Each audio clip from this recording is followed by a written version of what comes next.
England get through Slovenia, and wow, what a match. Takeaways from that game.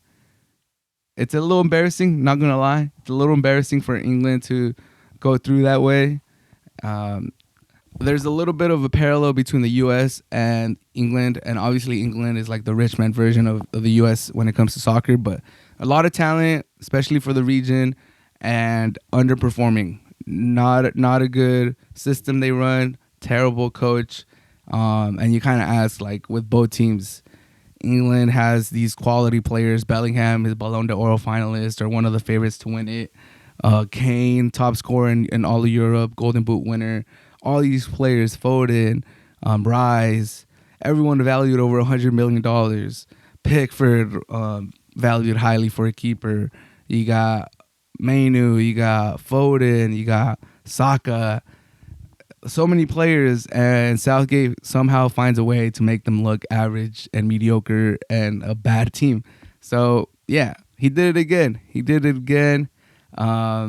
He leaves Palmer in the bench again. He does some subs late. He doesn't really know what he's doing. The team has no real play style, and it's just sad. It's sad that England, with all that talent, is playing that way. Like I said, no clear idea what they're doing. Just sending the ball along, going for crosses, and hoping for the best. Hoping for the best. And obviously, a Real Madrid player with that clutch gene, with everything that has been taught to him at the Bernabeu, in Madrid, shows up in the clutch. It's beautiful bicycle kick. Beautiful. That's a moment right there.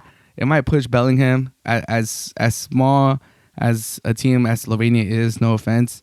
You shouldn't get too many points for scoring a goal against Slovenia and winning. Like if England would have just done their part and they win 3-0, a goal against Slovenia is not that important in the grand scheme of things. But because it was in stoppage time, because England was on the brink of elimination, because English fans were already heading out of the stadium, and the pundits were pretty much giving up and ready to call for Southgate's head and job.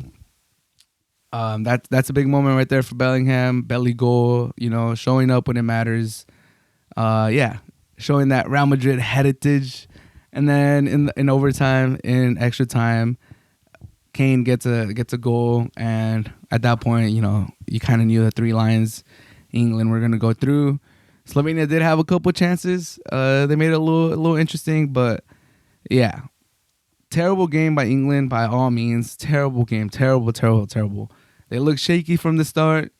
Slovenia looked dangerous at the beginning.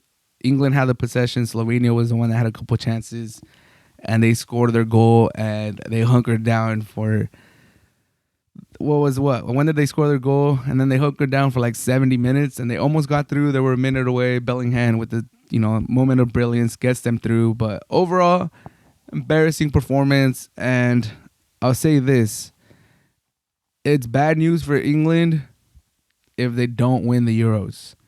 And by that, I mean that Southgate offers nothing.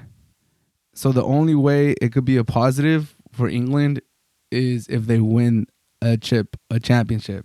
If they would have won the Euros 3 years ago, if they would have won the World Cup, if they would win this Euros, that's the only way you could get that. I would consider it a victory for them.